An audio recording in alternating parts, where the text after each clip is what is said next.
After a year on the road, I thought I'd get tired of traveling. The endless clatter of railways, highways, and everything in between.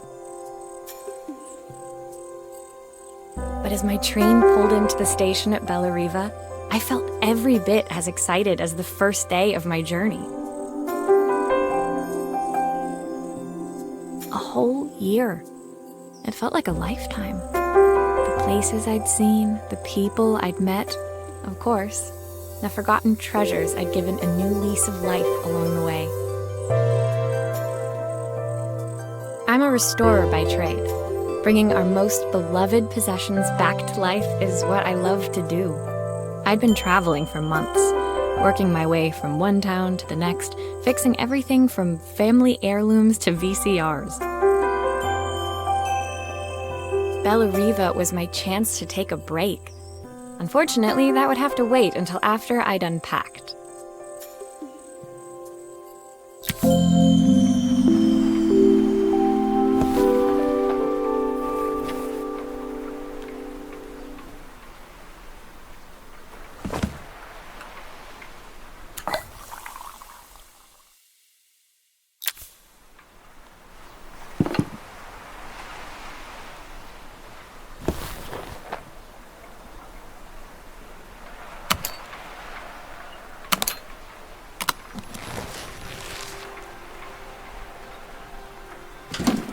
The tools of my trade.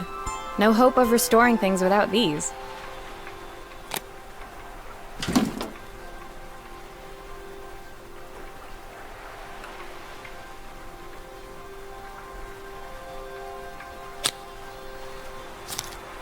Who doesn't love a scrunchie?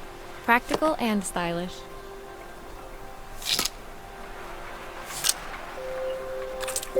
I saw a guitarist wearing these at a show once.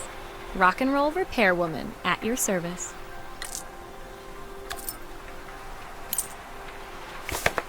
My passport. Not many blank pages left now. My parents took this after I made my first repair. Seems like a lifetime ago. Looking forward to taking more close-ups of my fingers with this. I'll hand these out once I'm settled in. Fingers crossed they get me some work.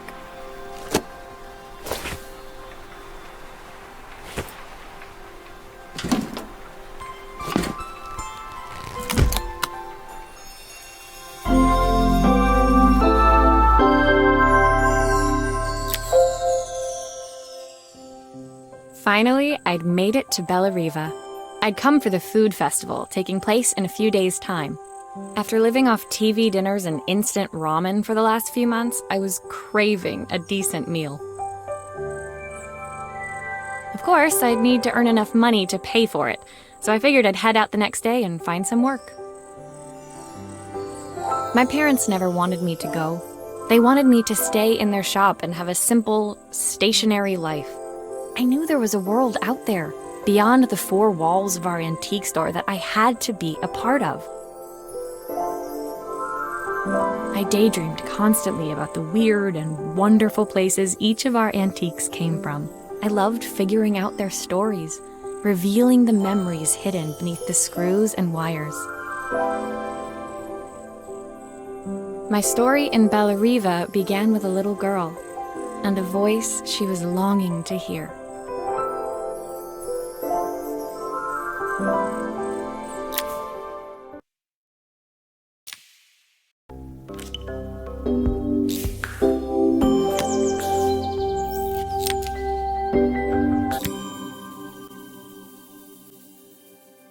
It was my first morning in Bellariva, and I couldn't wait to leave my hotel and explore. It was a quiet town, its streets and alleyways basking peacefully in the hot morning sun. In the main square, meanwhile, preparations were underway for the festival in a few days' time. As I handed out my flyers, I wondered what the people of Bellariva would need me to fix. So far, everything here seemed perfect. I was starting to worry I'd made a mistake. when I felt someone tapping me on the back. Hi, I'm Izzy. Do you know how to fix things?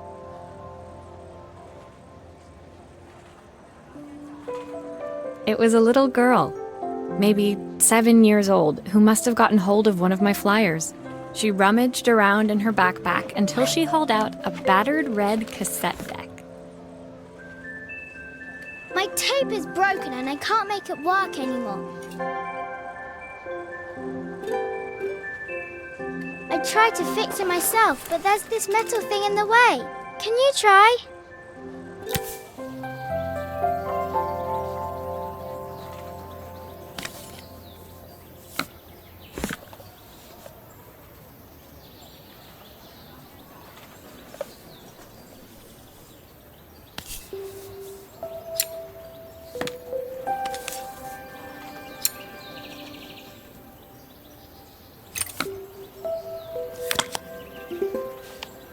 Aha!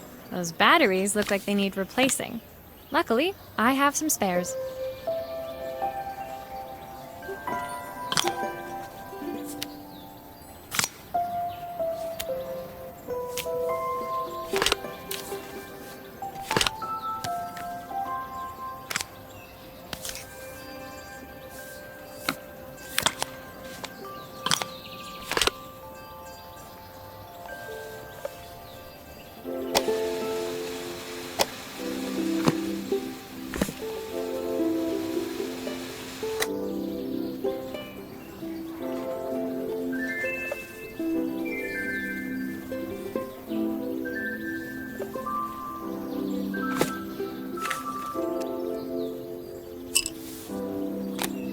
Why did you do that?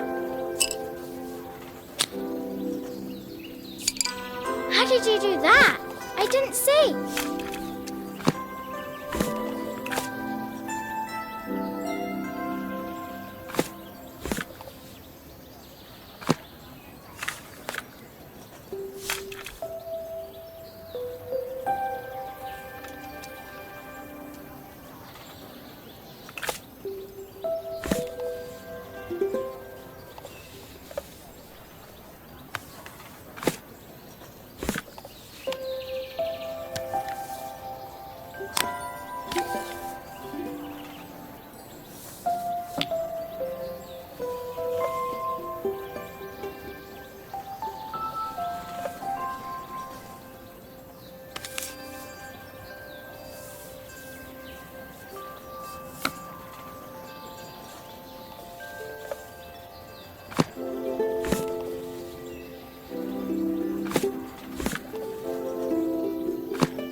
Will you dream a dream for me? If I sit by your side and hold you so tight, know that I will always love you, even though we both know that we must say goodnight. Good night, my darling.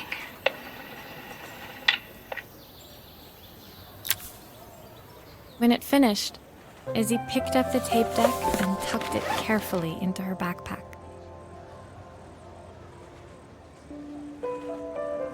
Thanks, Maria. You're the best person at fixing things ever. No problem. Who was that singing? They're very good. It's my mum. She's not here anymore. Izzy trailed off. It was the kind of silence a cassette tape would never be enough to fill. When Izzy's friends called for her, she dug deep into her pockets, looking for something to pay me with. Eventually, she produced a grand total of a stick of gum, 3 mismatched buttons, and a yo-yo. I usually preferred a check, but Izzy looked so serious, I wrote out a full receipt. She seemed like a happy kid, but beneath it all, part of her life had been shattered. A part I wouldn't be able to fix.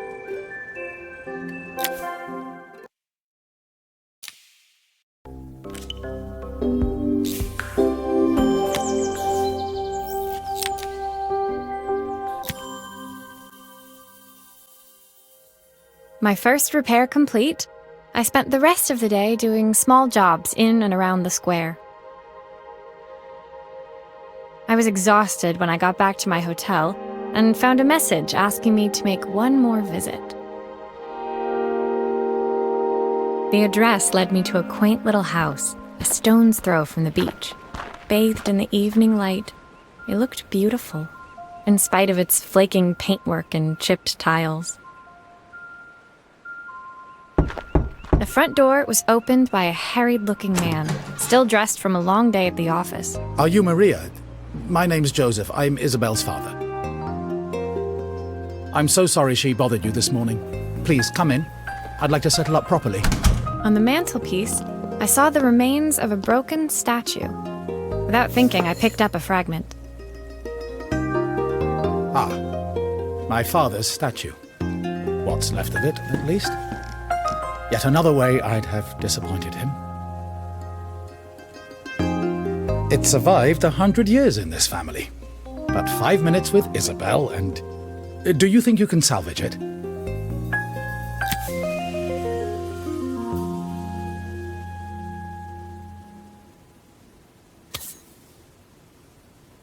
Will you be able to see the glue afterwards? I don't want people seeing the cracks.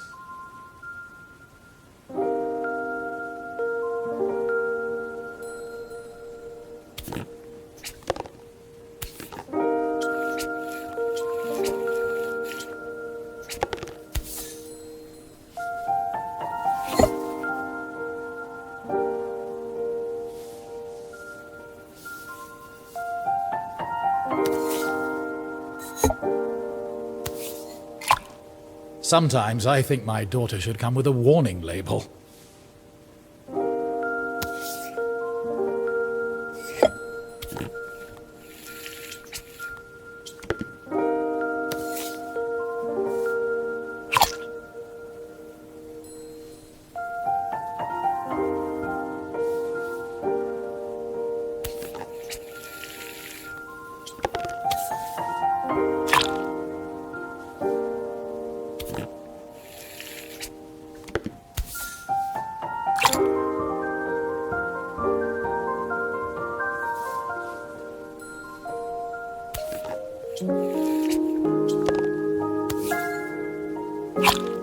Is this glue really strong enough to hold everything together?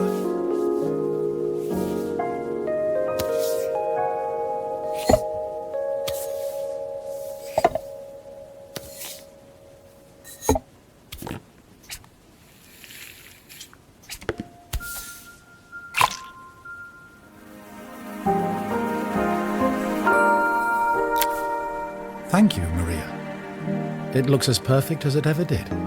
My father wanted me to make something of myself. He didn't have time for anything less. As Joseph put the statue back on the shelf, it nudged against the family portrait stood proudly next to it. So he was Bellariva's mayor. And that was Izzy's mom. They must both miss her so much.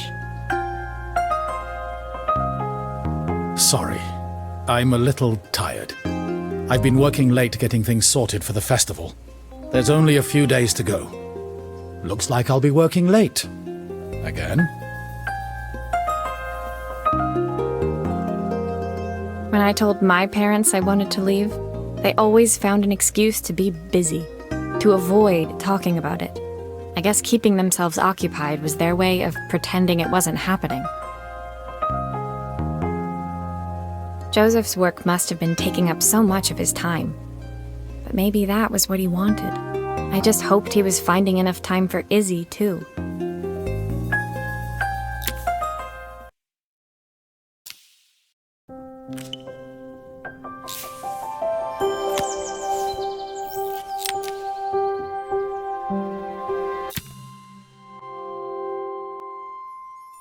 My second day in Bellariva dawned bright and clear. Another beautiful sunny morning. Walking into town, I passed cafes overflowing with customers cradling their morning coffees. I stopped, breathing in the smell of roasted coffee beans and freshly baked pastries. I was about to go inside when the owner of Carmen's, the cafe next door, stopped me. Hello, Maria? Were you here yesterday handing out flyers? I have a job for you. Her place was petite, tucked between its competitors as if hoping they wouldn't notice. Judging by the empty tables inside, though, her potential customers hadn't noticed it either. It's a bit slow today, but we're just getting started. I'm sure it'll pick up soon. As Carmen chatted, she walked over to the counter and returned with an old rotary phone. At least I've got plenty of time to practice my recipe for the festival. It's a new special I've been working on. I was hoping to call my sister for some, seasoning tips, but it won't connect. Can you see if you can figure out what's wrong?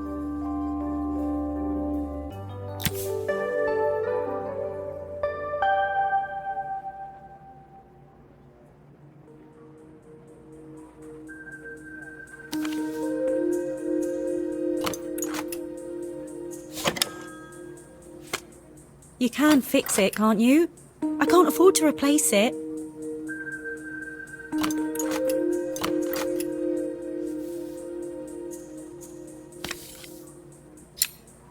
Obviously, we'd normally be much busier than this.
These connections aren't quite right. I should check the wiring.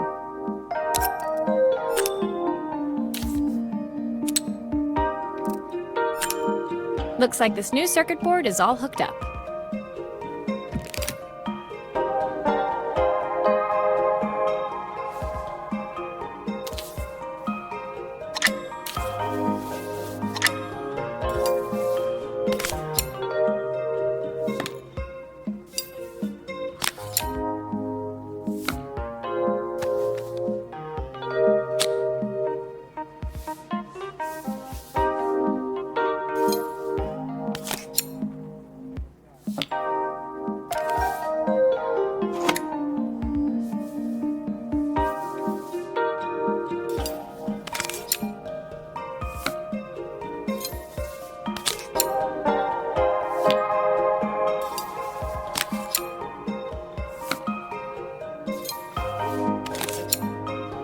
Looks like something is still missing.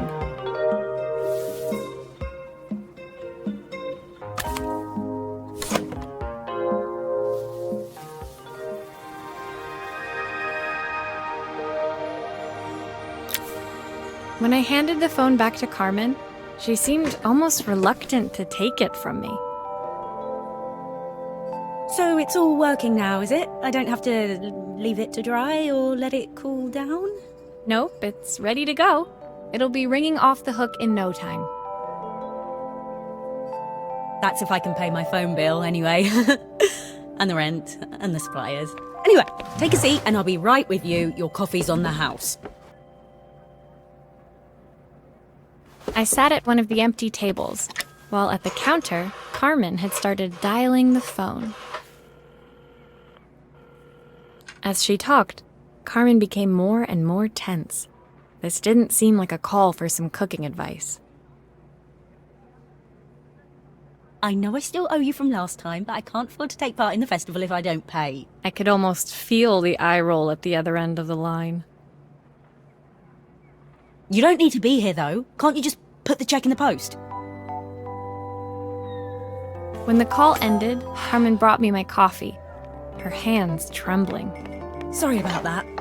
My sister's decided to fly in for a visit. Oh God, I have to get ready. Actually, I might have another job for you. Can you come by tomorrow?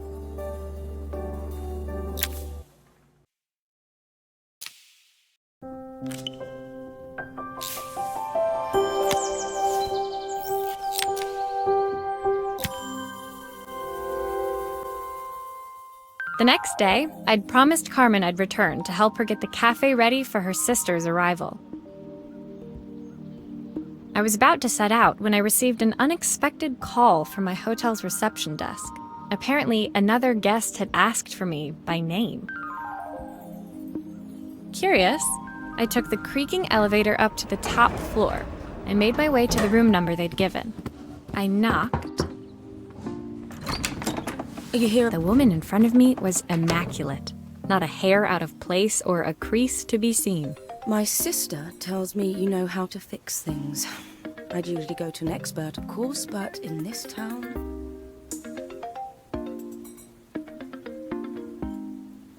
So this was Carmen's sister? The two of them couldn't have been more different. Inside her room, I saw a beautiful reflex camera, any professional photographer's dream. The viewfinder is completely dark. I can't see anything through it at all. I assume you can figure out what's wrong?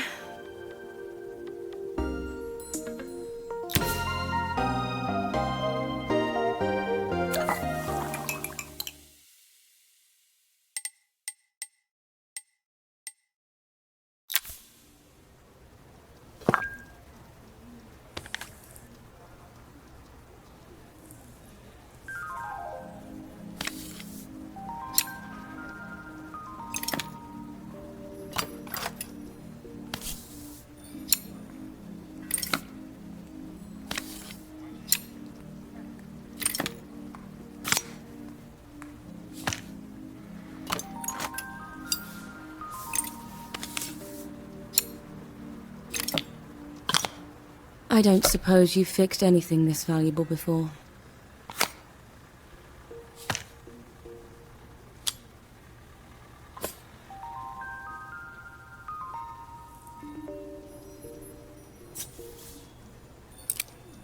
If I used the screwdriver, I could adjust the angle of the mirror.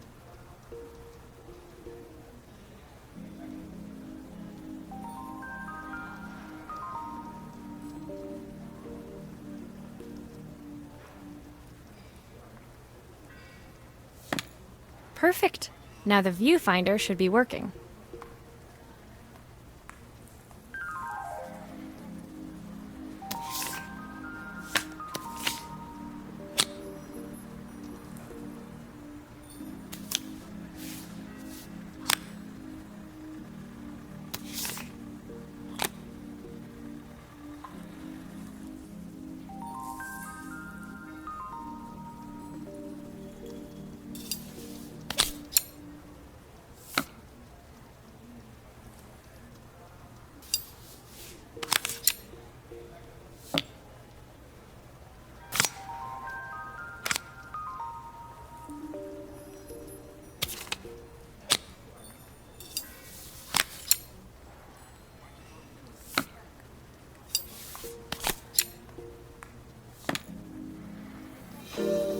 I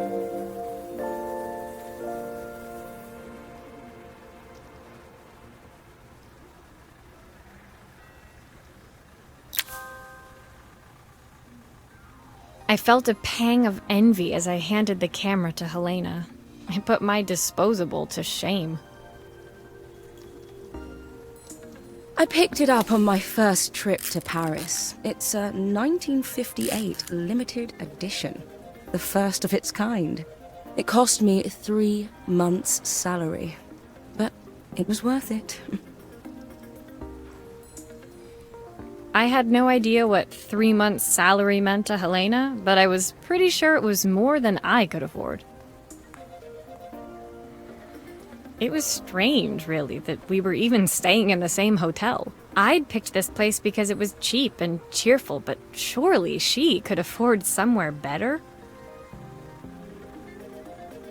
She took some test shots, fiddling with the camera settings until she was absolutely satisfied. This work is immaculate. At least there's one person in this town who knows what they're doing. Sending you to me might be the first thing Carmen's actually gotten right. I wondered why Helena had bothered coming if she thought so little of her sister. I hear nothing from her for weeks, and then when she finally does call me, all she wants is money. If she thinks I'm lending her another penny, she'll have to convince me it's not a total waste of time. That didn't sound good. If Hurricane Helena was about to hit, I hoped Carmen was ready.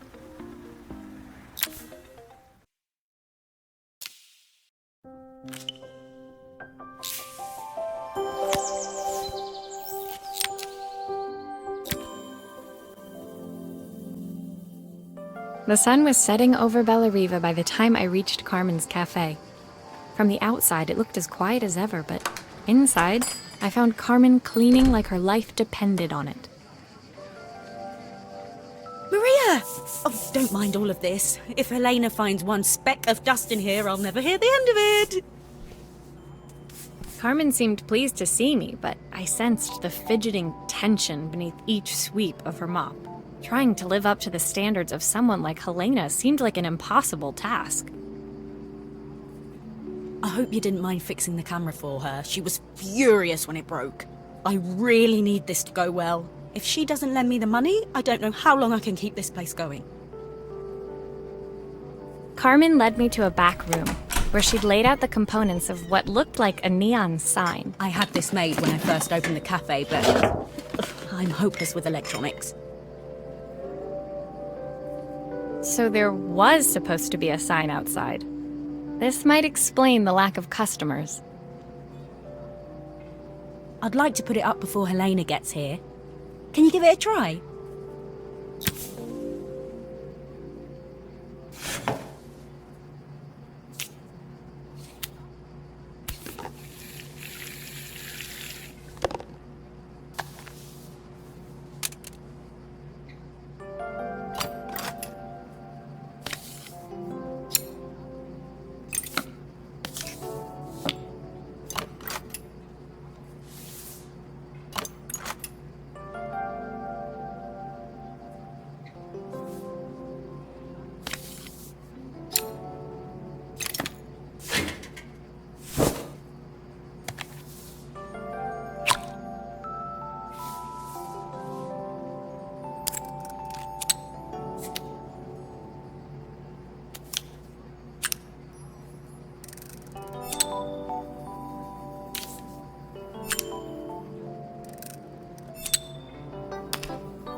I think the whole thing is supposed to light up.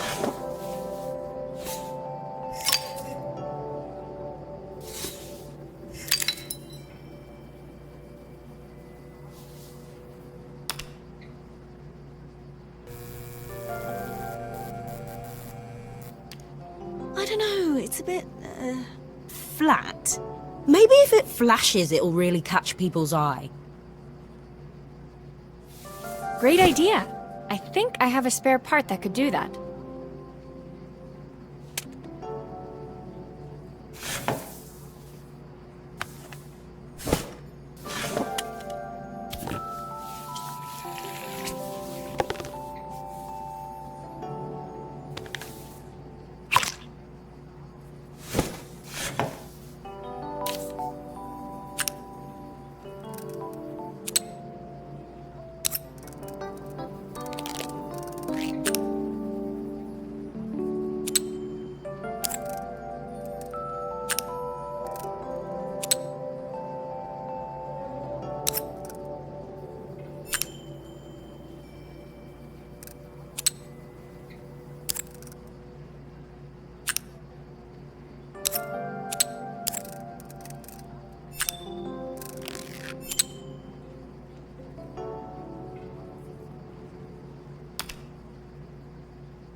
It still needs something else. Maybe we can add one of these.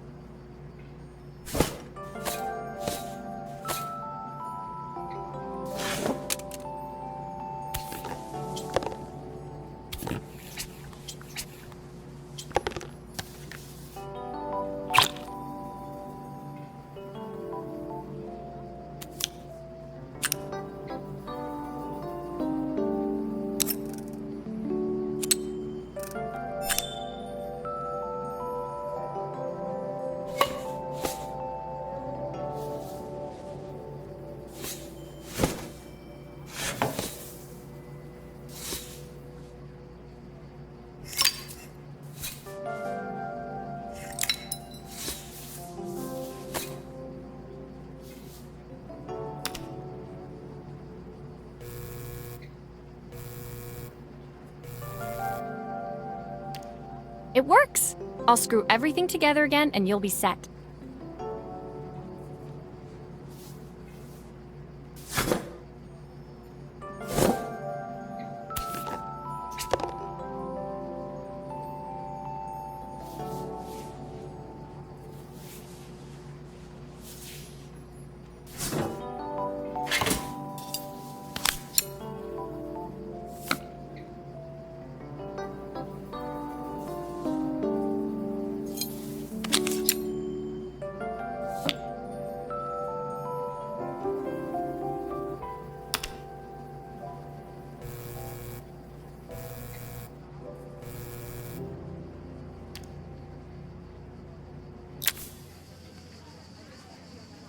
The sign fixed, we headed outside and mounted it carefully over the cafe door.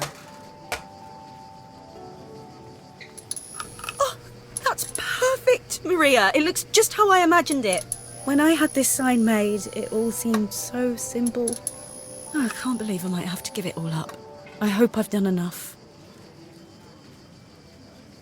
The smile froze on her face as she spotted something over my shoulder.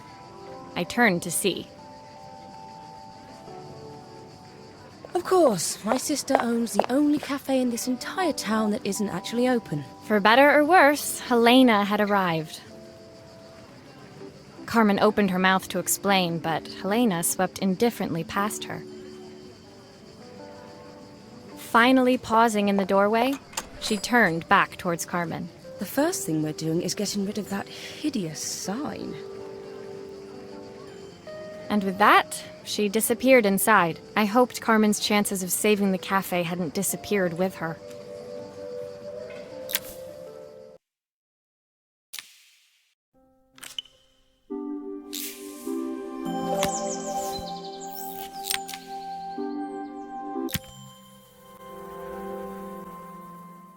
It was the day before the festival, and the whole town was busy getting ready. I had more work than I knew what to do with. When Joseph called with another job, I was craving the cool quiet of his and Izzy's seafront house. I'd barely reached their front door when I heard someone calling me. Psst. Maria, I need your help. Quickly, it's top secret. It was Izzy, peeking out from the side of the house. She beckoned for me to follow her.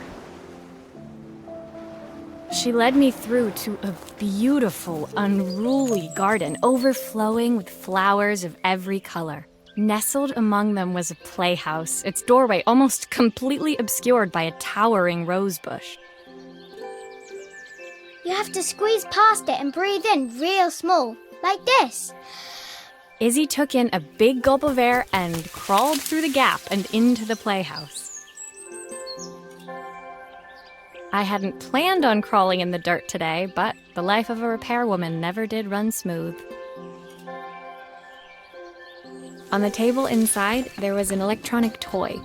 Not exactly the usual stock in my parents' antique shop. I had an accident. I didn't do it on purpose or anything, but it won't turn on anymore. Can you fix it for me?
Nothing.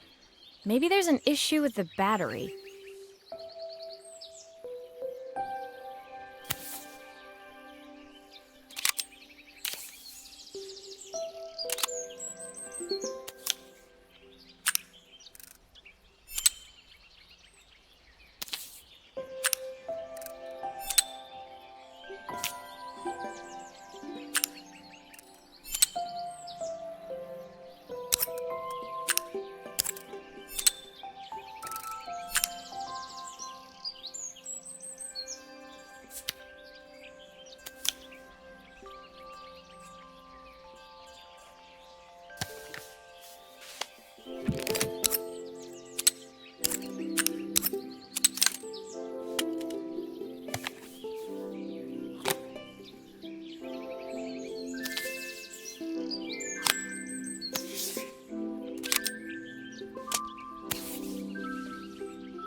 Still no power.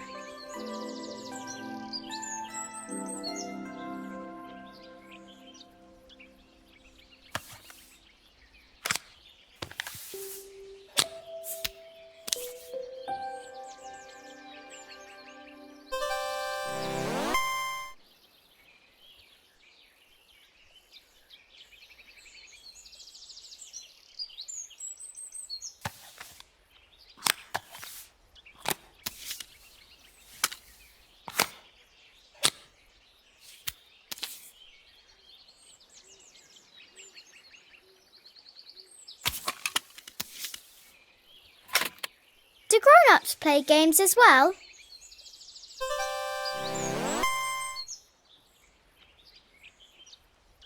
Can you show me how to play?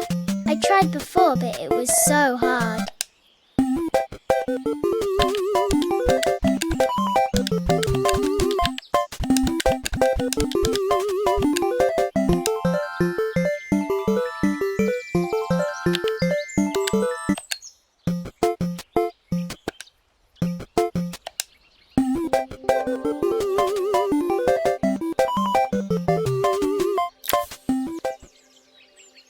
Her toy fixed, I watched Izzy retreat into its screen, taking refuge in a 3-inch world of her own.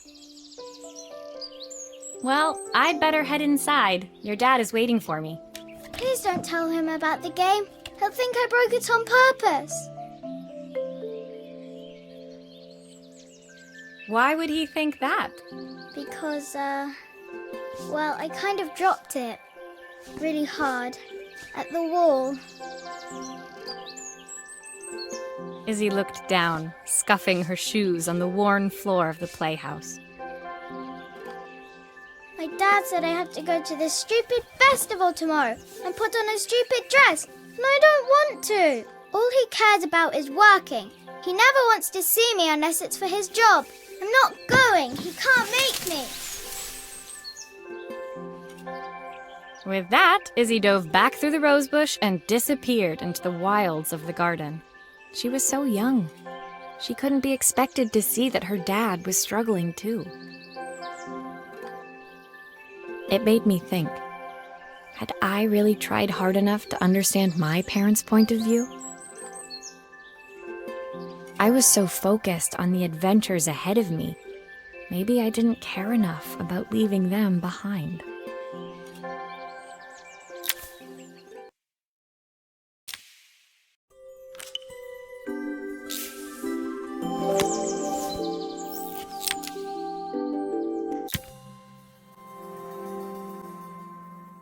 Leaving Izzy hiding in the garden, I walked around to the front of the house and rang the doorbell. It was only then I noticed my favorite overalls covered in grass stains. I scrubbed desperately, but it was too late. Maria, what are you doing? What happened to your clothes? I was, repairing a lawnmower. How unusual. Well, do come in. The job I've got for you is a little more delicate. totally embarrassed, I walked into an orderly room filled with papers and ledgers. So this was his office. You must be so busy getting ready for the festival. Are you looking forward to it? Of course. It's traditional for the mayor to judge food from every cafe and restaurant in town. I'll be declaring the best chef in Bella Riva by this time tomorrow. Speaking of which... He unclipped the watch from his wrist and very carefully handed it to me. I'll have a tight schedule to follow, but my watch stopped working a while ago. Could you see if you can make it tick again?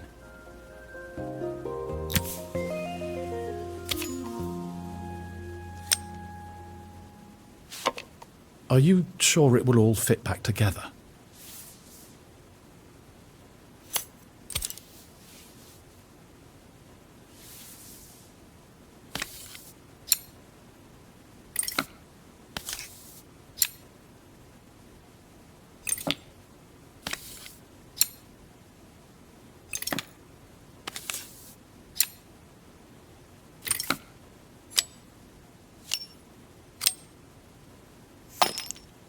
The main plate has completely cracked. I'll need to replace it.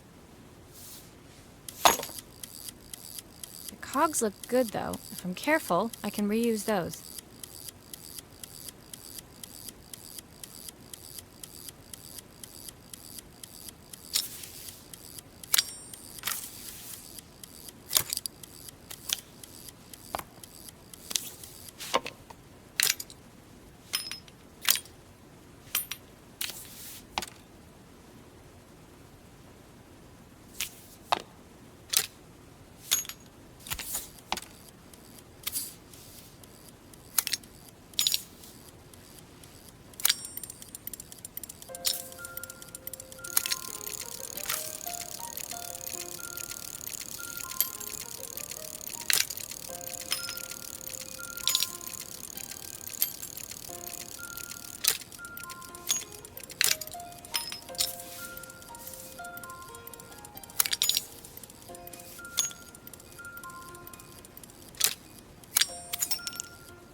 I've not gone a day without this watch since my wife gave it to me.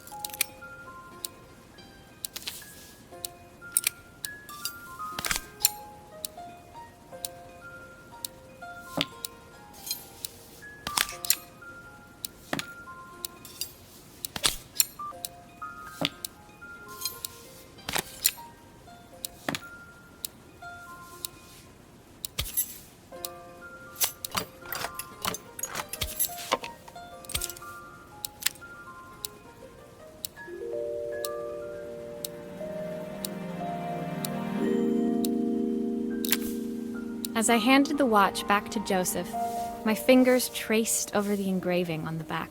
I hoped fixing this was one small way I could help him move forward. I can't believe it's working, Maria. Thank you. My wife was a brilliant woman. Feeling this ticking on my wrist, it makes me feel like she's still here.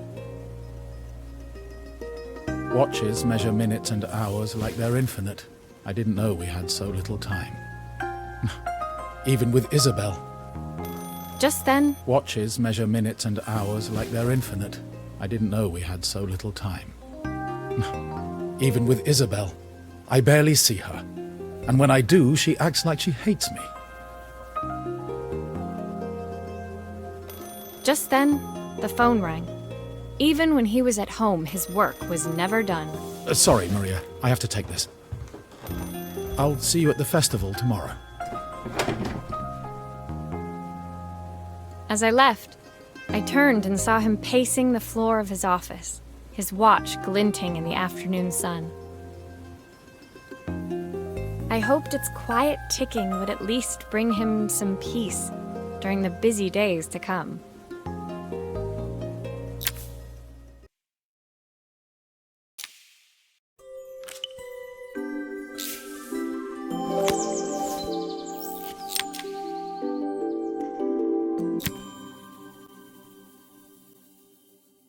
When my last job of the day brought me to Carmen's apartment, the door was opened by someone I didn't expect to see, Helena. Sorry for inflicting this mess on you. Carmen's never seen a knick-knack she doesn't want to buy, apparently.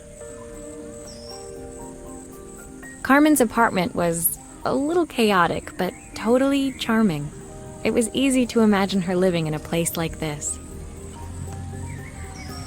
It definitely wasn't Helena's style. She seemed more upmarket than flea market. I wondered why she was even here. We're having a clear-out, or at least I am. Carmen's not helping, as usual. There's a market at the festival tomorrow. I'm selling some of these things to make her some money. She says she has nothing when there's all this stuff right under her nose. Helena stepped delicately past the items on the floor and reached down to pick up one from the pile. Look at this slide projector. Our parents treasured it, but Carmen treats it like a piece of junk. Can you take a look?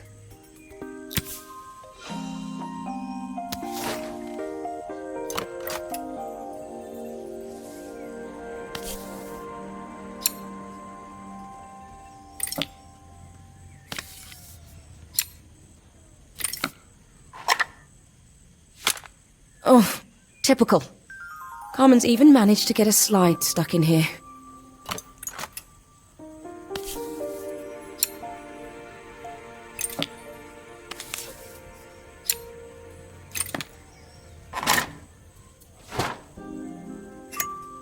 That light bulb is completely smashed.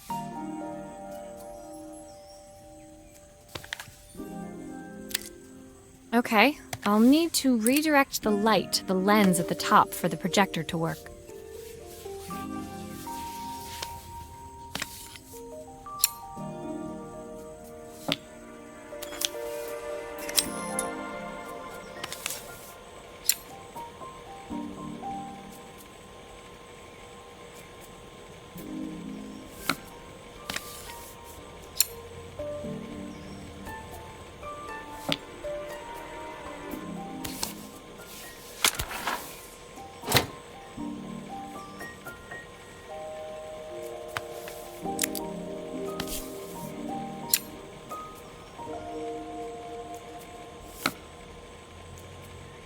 I was so excited when I moved to the city. Carmen, she looks so sad.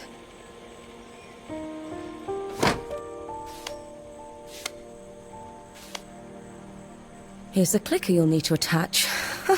God knows how Carmen broke that as well.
When we were younger, Carmen was always following me around.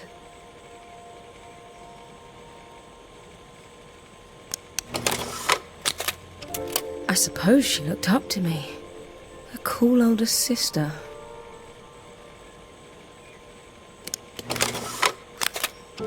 She used to ask me when I was coming home, but I was always too busy. Helena was transfixed, staring at the two young sisters the projector had brought glaringly into focus. I never meant to let her down. But you haven't, have you? You came all this way just to help with the cafe. Plus the money.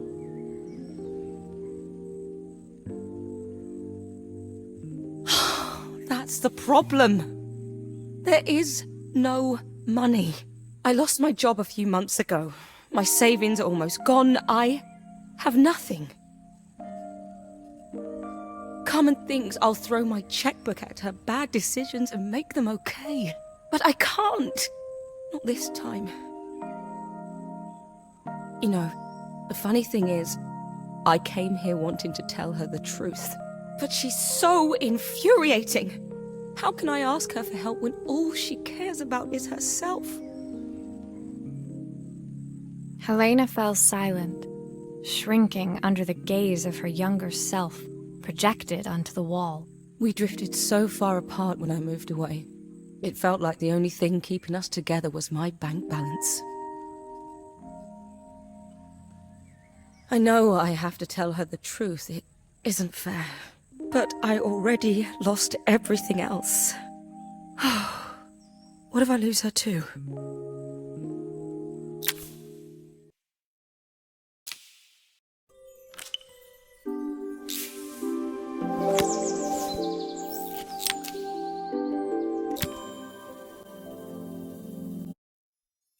The day of the festival finally came, and after all my hard work, I was ready to put down my tools and pick up a fork.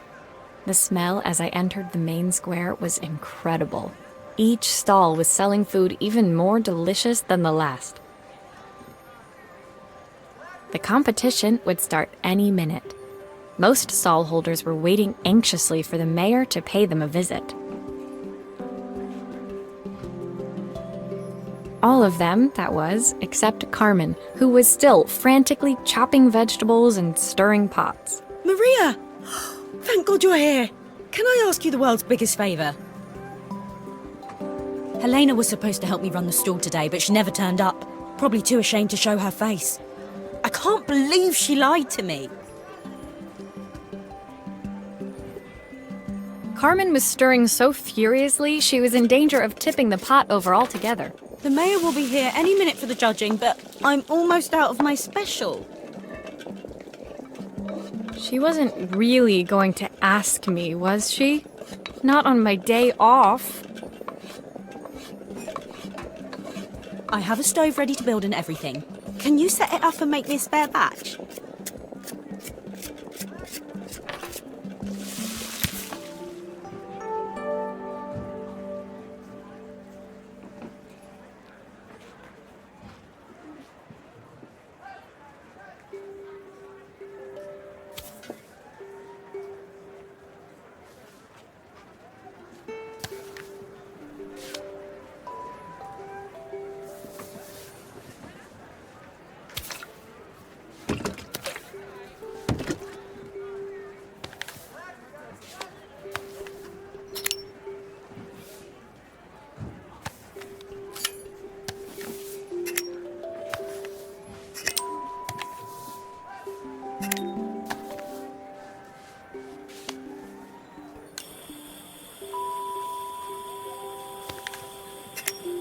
It all fits. Now to light the gas.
think that pot is really boiling now. Smells great if I say so myself. Here are the ingredients that Carmen's given me. What to add first?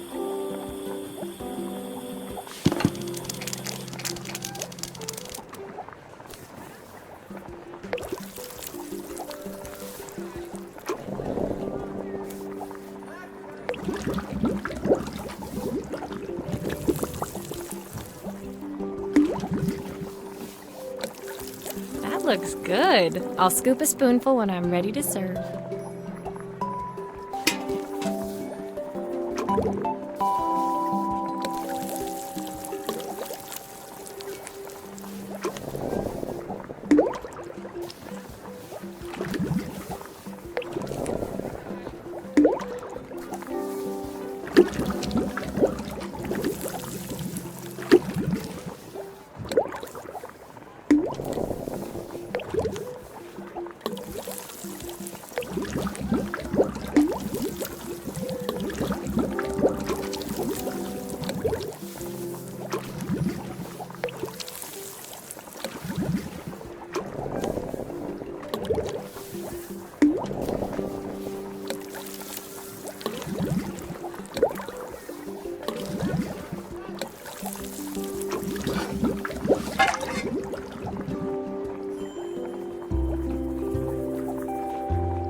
My part done, Carmen took over and added the finishing touches. It was just in time, as a moment later, Joseph arrived with Izzy in tow. Carmen anxiously handed them both a serving. That was so tasty. Can I have some more, please? Well, you've certainly earned yourself a loyal customer in my daughter. We have a few more meals to taste, but so far you are one of the best. Good luck. Joseph and Izzy looked so happy together. Maybe the festival was doing them some good after all.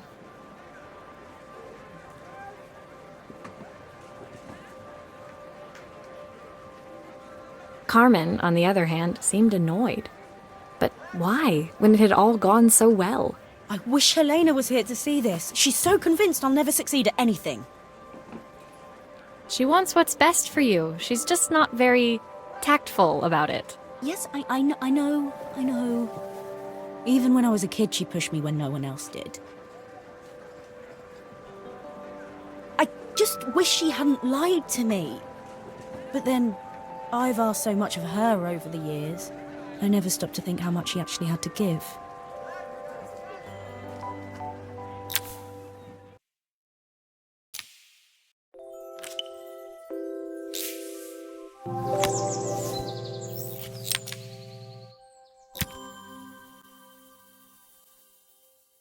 The festival finished. I only had one day left before I had to catch my train and leave Bella Riva behind. I couldn't go without saying goodbye to Carmen. So, that evening, I made my way to the cafe. It was unrecognizable. She'd done it. Best food in Bella Riva. Half the town was outside waiting to see what the fuss was about. Maria! My favorite sous chef. Come on through. It was Carmen, acting every inch the successful cafe owner she deserved to be. Even Helena was there, serving the coffees. This was the last place I expected to see her after yesterday's drama. Carmen led me through to a balcony upstairs, where she brought out an old record player. I found out where Helena was on the day of the festival. She was selling her camera to clear the cafe's debts. But then she didn't have much left for herself. So, I've asked her to come and stay with me for a while. We have a lot of catching up to do. I wanted to give her this, to cheer her up. We listened to it all the time when we were kids. Do you think it has one last tune in it?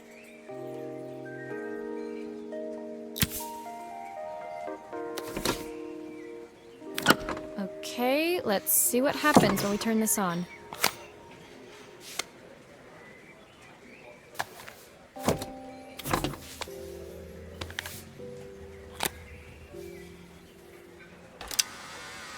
speaker isn't connected properly. I should check the wiring. The speaker isn't connected properly. I should check the wiring. Here's the problem. This wiring isn't connected properly.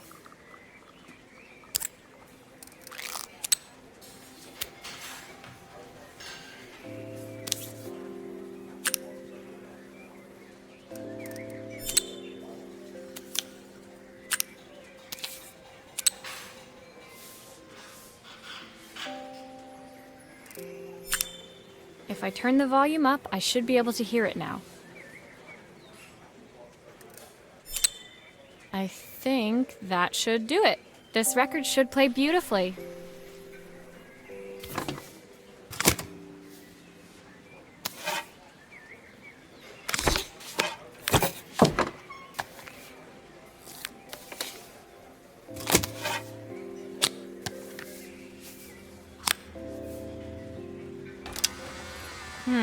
It's spinning the wrong way.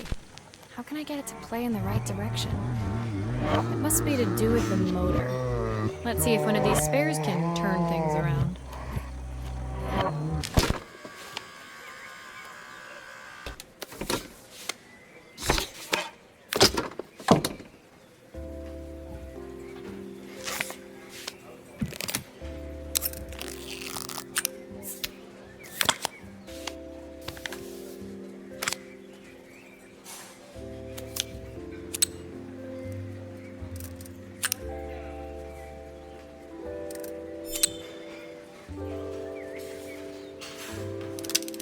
The speaker isn't connected properly.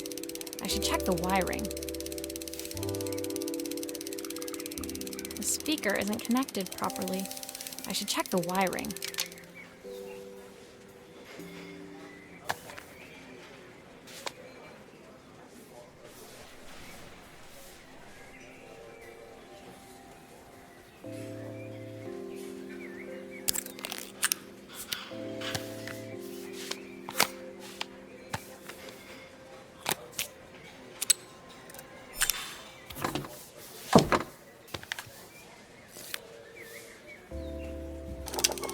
Well, it's playing in the right direction. I should check it's turning at the correct speed.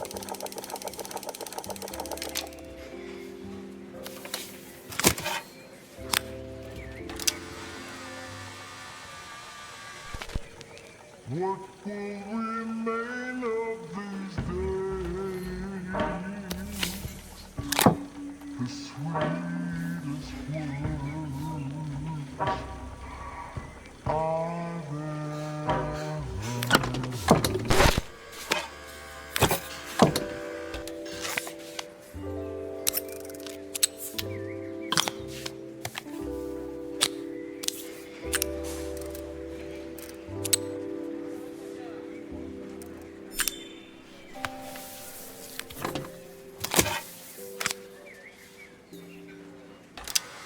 This motor doesn't seem to work. Maybe I'll have better luck with a different one.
so cavernous. I didn't know how I'd ever find the words to bridge it.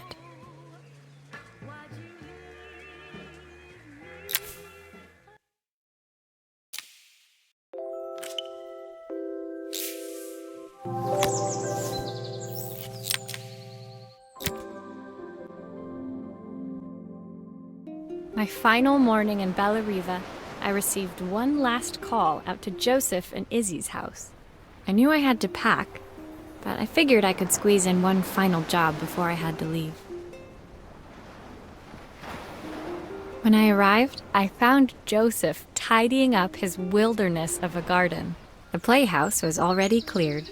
Inside, I could see Izzy happily testing out her screw-driving skills on the back of her cassette deck. You've made quite the impression.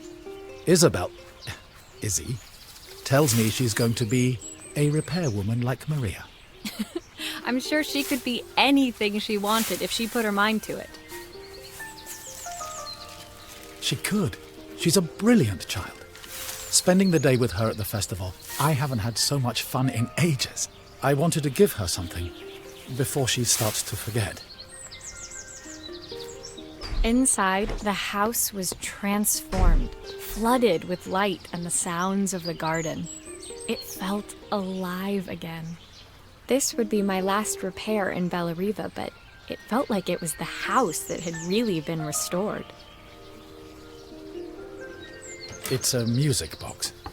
It used to play beautifully, but now when I wind it up, nothing happens. I'd love for Izzy to hear it sing again. Can you help?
Maria, could you add this family picture of us?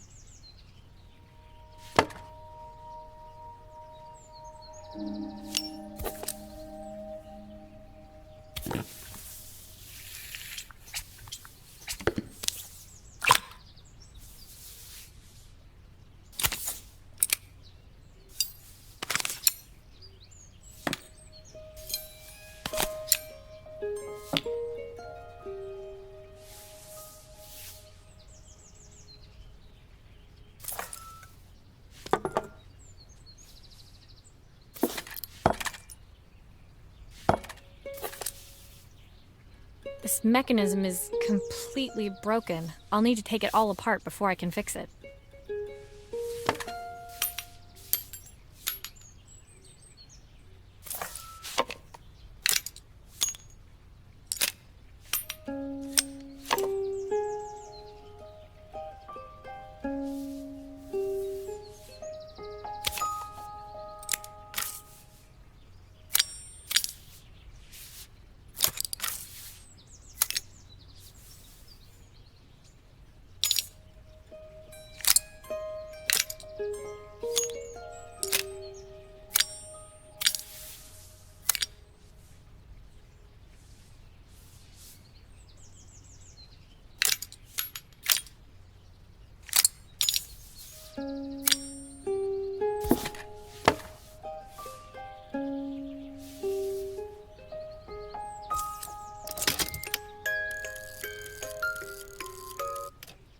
Perfect. The mechanism is good as new.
I think that's everything back together again. I should play it to make sure.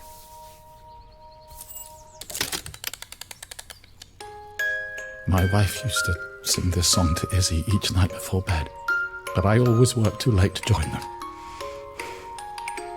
Will you dream a dream for me if I sit by your side and hold you so tight?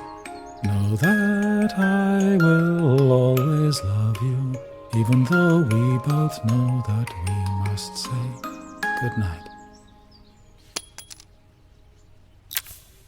I've missed so much already. I want to be the father my wife wanted me to be. I've ended up so much like my own father, working all the time. Izzy needs me more than that. Especially now it's just the two of us. My daughter comes first. Well, until she gets bored of her stuffy old dad anyway.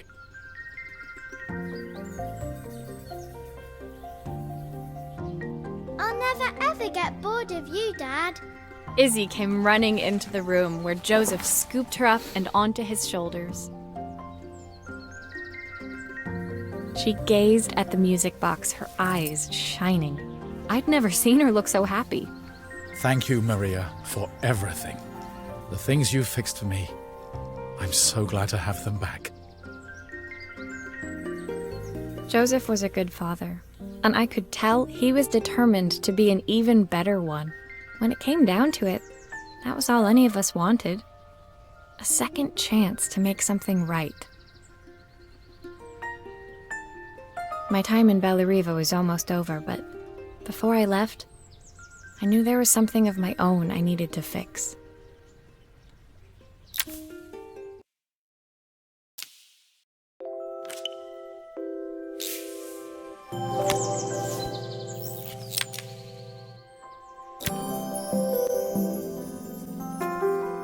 My time in Bellariva was almost at an end. Another chapter finished in a story whose ending I hadn't felt ready to write.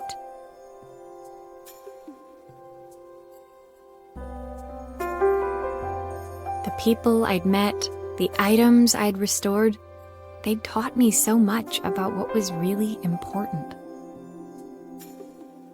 Pulling out my suitcase from beneath the bed, I remembered the day I stole it from my parents' shop, the day I left. Afterwards, I was too ashamed to call them, to apologize. It was a guilt I'd been carrying around every day since. as I packed. I knew that it was up to me to find a way to lighten the load.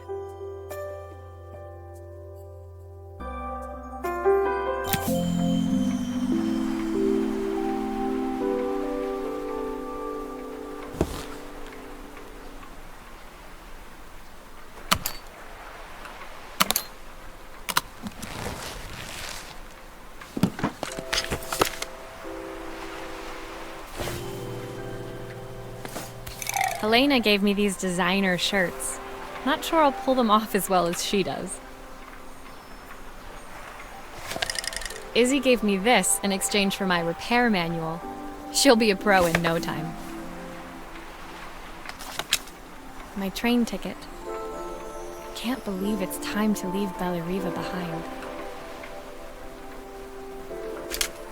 The soundtrack to my travels. I'll be listening to this on the journey. Joseph's idea of light reading for the train. It does look thorough.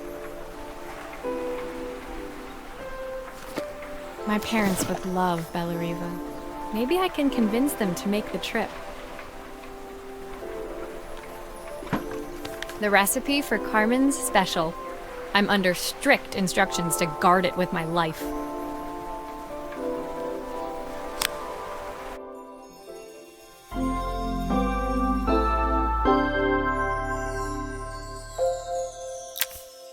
My suitcase was full, but it was my heart that felt heavy as I made my way to the station.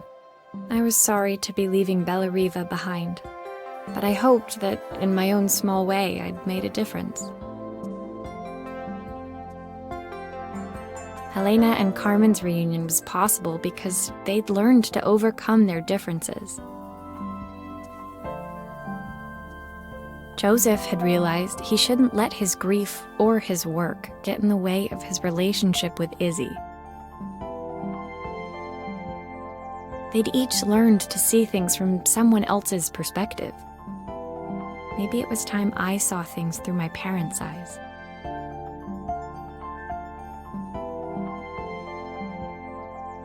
I knew it would be easier to jump on the next train, put even more distance between us.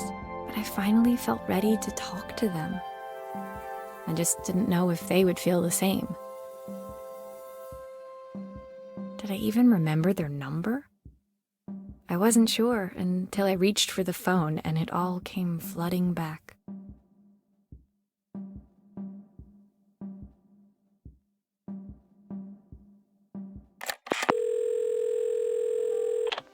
Mom? Dad? Maria? Is that you?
Dear Maria, Carmen here. Sorry I haven't written. The cafe's been absolutely manic since you left.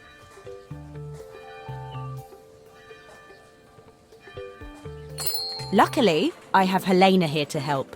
You wouldn't recognise her. She's like a new woman. She's always running round, taking orders and making drinks. I even heard her compliment a customer on their outfit. Personally, I draw the line at fluorescent green bowling shirts, but each to their own. It certainly made the customer smile.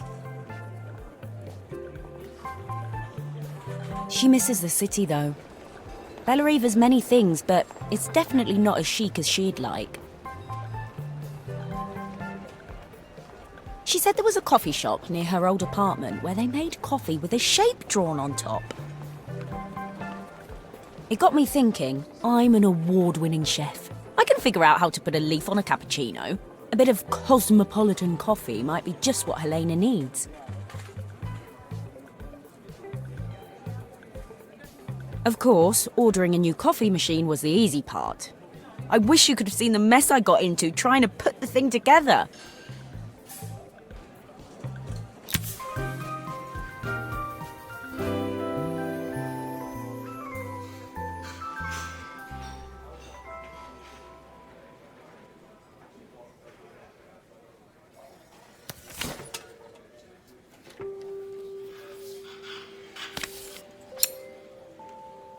I saw Maria use her screwdriver a million times. Taking this apart will be easy.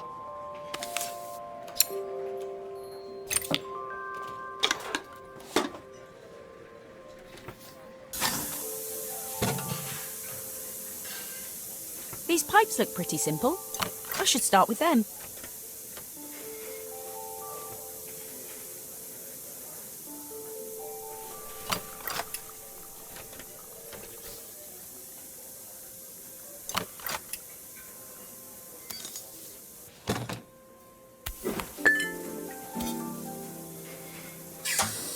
I'll need to connect all the pipes correctly to stop the steam pouring out.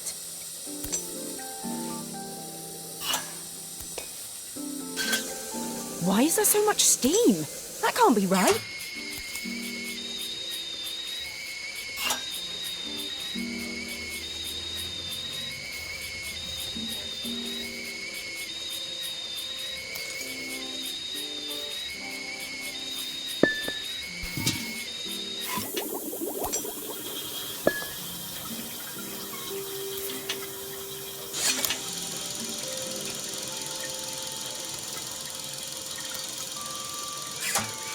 The pipes are all connected, but there's still steam everywhere. Something's in the wrong place.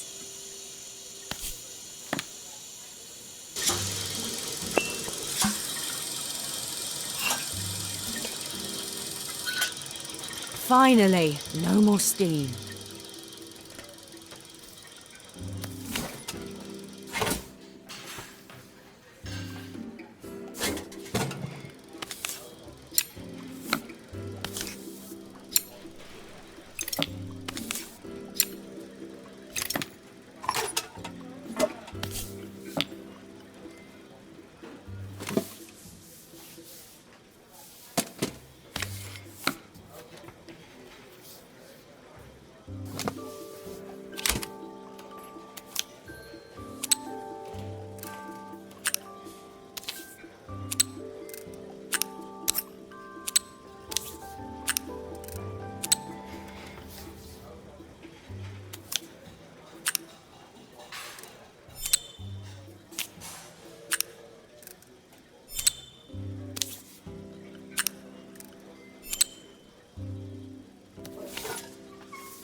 I think that's everything.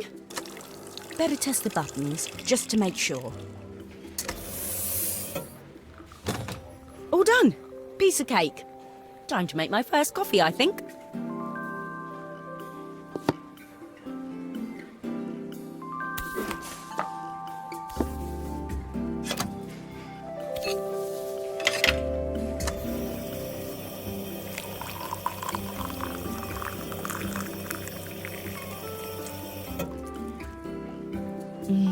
Smells delicious. Now to make it look magical.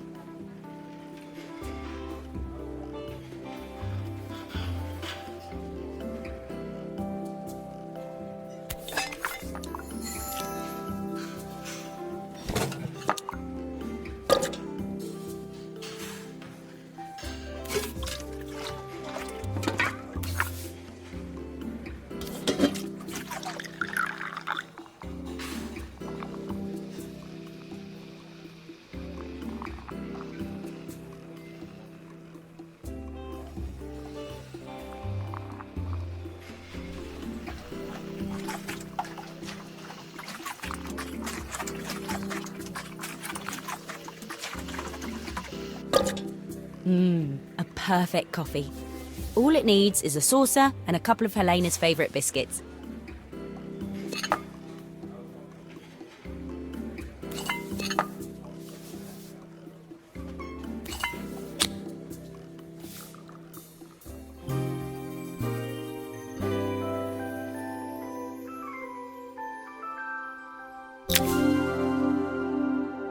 I was feeling more has-been than coffee queen by the time I'd made a drink fit for human consumption.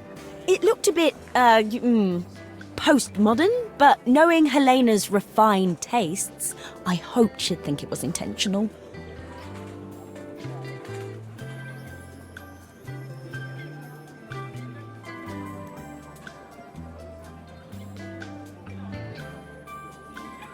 Always the connoisseur. She didn't even bother to look at it at first. She was so busy wafting it under her nose. Steamed up her glasses, of course. How was she going to see my work of art through an eye full of fog? When she finally spotted it, though, she was totally impressed. I'll admit, she spent several minutes trying to figure out exactly what it was I'd drawn. She decided it was probably a horse. Well, what she doesn't know won't hurt her. She was impressed enough to ask for another one. I guess I'll need to get some practice in. The whole thing was such hard work, Maria. I never realised how difficult it was, all that mechanical stuff. It made me realise how much I have to thank you for, so I wanted to say that now. Better latte than never. Hoping you're well. Your friend, Carmen.